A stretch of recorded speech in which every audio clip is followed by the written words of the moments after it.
네, 매일 아침 지나치지 말아야 될 뉴스만 엄선해서 알려드리는 뉴스픽 시간이죠. 뉴스토마토 한동희 기자 나와 있습니다. 안녕하세요. 안녕하세요. 네, 뉴스픽 세 가지 정도 아이템을 항상 준비해 오시잖아요. 예. 어떻게 고릅니까? 하루 종일 뉴스 하루 종일 골라요? 새로 고침하고 있습니다. 매일 계속. 그래가지고 미리 다 열심히 골라놨는데 밤에 새로운 거 팍팍팍 터져버리면 좀 화나겠어요. 네, 아침에 일어나서 다시 수정합니다. 어쩐지 좀 이상하게 좀 반영 못하는 게 있어서 내가 신경질을 좀 내는데 그런 속사정이 있었군요. 앞으로 제가 친절하게 잘해줄게요. 자, 첫 번째 이슈 한번 보겠습니다. 국민의힘 쪽에서 이낙연, 정세균 전 그 민주당 후보들 이분들을 지지하는 지지그룹과 접촉을 했다. 뭐 이런 얘기가 나오네요. 예, 그렇습니다. 지금 반 이재명 세력과 접촉을 시도하고 있는 것으로 알려져 있고요. 네. 그러니까 공개 지지를 끌어내서 민주당에 균열을 내고 그리고 홍남 기반을 확대하기 위한 전략이라는 얘기인데 지금 이렇게 지지 그룹 중에 돌아선 사람이 많고 이게 최대 2만 명 규모다 이렇게 이야기가 나오고 그래요? 있습니다. 그래서 지금 이쪽 국민의힘 목표는 최소 15%, 호남 지역에서 15%를 이끌어내는 게 목표고 최대 20% 이상 이렇게 이끌어내겠다는 목표입니다. 그런데 이제 이 과정에서 이제 이낙연 전 대표 이 등장이 언제냐 이게 관심이 모아지고 네. 있는데요. 일단 이낙연 전 대표가 지금 낙선 인사를 진행을 하고 있습니다. 지난 3일에는 제주도를 찾기도 했고요. 낙선 인사를 아직까지도 하고 있다. 네, 아직까지 하고 있다고 하고 얘기를 하고 있고 네. 지금 이번 주에 경북을 찾을 예정인데 이재명 후보도 지금 10일에 경북을 찾을 예정입니다. 그래서 혹시 이 기간에 10일에 조우할 수 있지 않느냐 이런 이야기가 나오고 있는데 지금 이낙연 전 대표 측에서는 뭐 광주 전남 때처럼 언론에 흘려서 동행을 요청하는 것은 안 된다. 이렇게 얘기를 하고 있어서 뭐 이번에도 사실상 어려운 게 아니냐 이렇게 이야기가 나옵니다. 근데 이낙연 대표는 정말 솔직하게 무슨 심정으로 이렇게 낙선 인사만 계속 하고 다니는 거예요? 지금 뭐 아직까지 위기라고 생각하지 않나 보죠? 그런 면도 없지 않아 있는 것 같기는 한데 뭐 네. 이낙연 대표 측에서는 이제 조만간 시기를 조절해서 나올 거라고 얘기는 하고 있는데 네. 결국에 그동안 얘기했던 뭐 무효표 논란이나 뭐 대장동 의혹에 대해서 이낙연 전 대표 측에서 많은 의혹을 제기했었기 때문에 그 부분이 스스로 이제 뭐 해소가 납득이 돼야 돼야 돼요? 된다 뭐 이렇게 얘기가 나오는데 어쨌든 지금 지지율이 정책 기간이고 이낙연 전 대표의 역할이 무조건 필요하고 그럼요. 네. 그리고 지금 지지를 철회한다는 이 분들에 대해서 정확한 메시지를 줘야 되는 상황인데 이낙연 전 대표가 언제 나올지 지켜봐야 될 것 같습니다.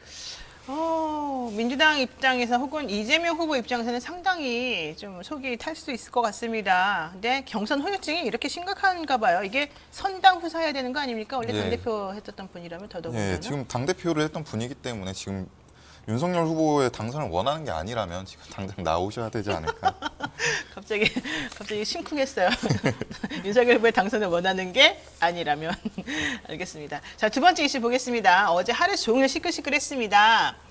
윤석열 후보의 부인인 김건희 씨가 뭐 줄리 혹은 주얼리라는 예명으로 예전에 유흥업소에서 근무한 적이 있었냐 없었냐 이걸 가지고 지금 계속해서 공방이 이어지고 있는데 국민의힘 중앙선대위에서는요 아내 김건희 씨를 둘러싼 의혹이 가짜뉴스다 이러면서 강력하게 대응하겠다 이렇게 좀 예고를 하고 있는 거죠. 예, 그렇습니다. 그러니까 최지연 수석 부대변인인데요. 네. 열린공감 TV 방송에 대해서 가짜뉴스라고 이야기를 했습니다. 근데 사실 이 이야기가 열린공감 TV를 통해서 많이 얘기가 나왔었는데 이번에 추미애 전 대표가 이제 이거 관해서 글을 올리면서 법적 조치를 하겠다는 입장을 나타냈습니다.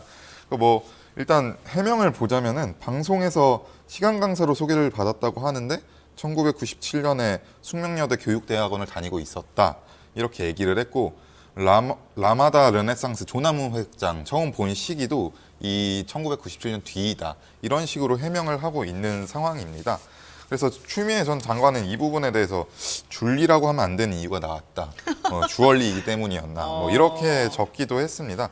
네. 관련한 보도 중에 좀 주목할 게 있는데 윤석열 후보가 뭐 카리스마가 있다. 뭐 이런 식으로 보도가 하나 나왔습니다. 그래서 부산저축은행 건건을 포함한 특검 이 논평을 두고 이제 논평을 쓴 사람을 불러서 내가 직접 관련된 논평은 내기 전에 상의를 좀 해라. 뭐 이런 식으로 얘기를 했다고 합니다. 그러니까 뭐 이재명 후보 측 물타기에 선을 그어야지 끌어려 들어가면 어떻게 하느냐 이런 취지의 발언을 했다고 하는데요.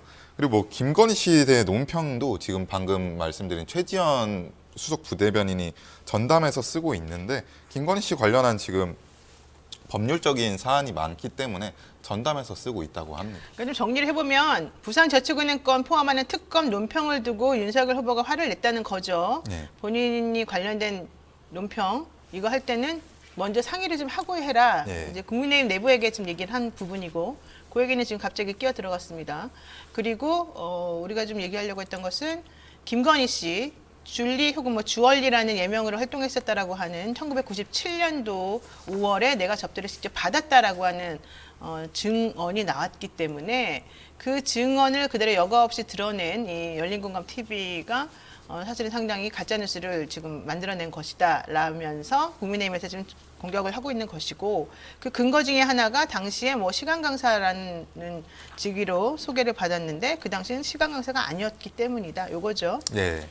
자, 그리고 추미애 전 장관이 윤석열 후보가 인터뷰에서 이렇게 나온 게 있어요. 아버지한테 매 맞고 자랐다. 아버지가 엄격해서 이렇게 말했더니 아버지한테 매 맞는 회초리를 매 맞는 장면을 또 합성해가지고 페이스북에 올린 게 또 화제가 되기도 했고요. 네.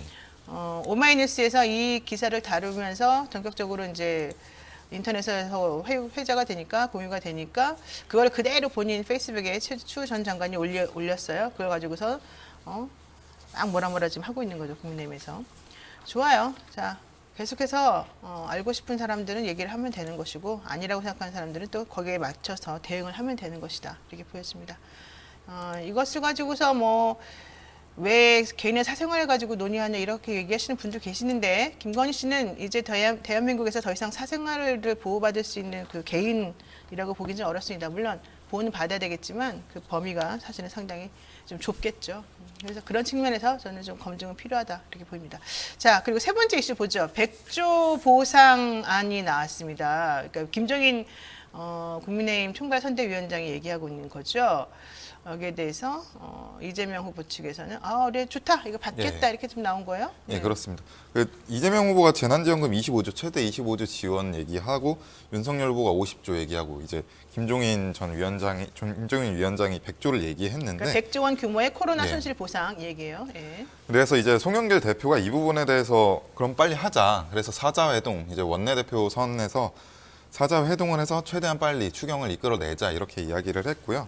근데 이제 문제가 윤석열 후보가 그간에 했던 발언과 김종인 위원장이 내놓은 맞아, 100조가 맞아. 어긋납니다. 그러니까 윤석열 후보 같은 경우에 정부 개입을 최소화하고 시장에 맡겨야 경제가 살아난다고 주장을 했습니다. 그렇죠. 그러니까 이게 이런 생각을 가지고 말을 했던 게 뭐 주 52시간제 부분 최저임금이나 노사가 선택할 요지를 줘야 된다 이런 취지의 발언을 했었고 부정식품마저 선택할 자유를 줘야 한다.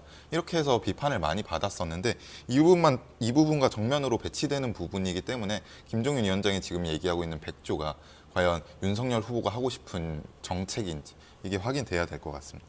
그러니까 김종인 위원장은 기본적으로 이제 중도 외연 확장을 노리고 있기 때문에 이분이 내놓는 정책이나 이런 것들의 방향이 항상 극단으로 가지 않아요. 그래서 그 가운데 있는 중도층을 좀 포섭할 수 있는 그런 걸 만들어내는데 이러다 보니까 이 윤석열 후보가 보여주고 있는 아주 극단적인 시장주의적인 성격의 발언이나 뭐 기조나 가치관이나 이런 것들하고 좀 안 맞는 부분이 있다는 거죠.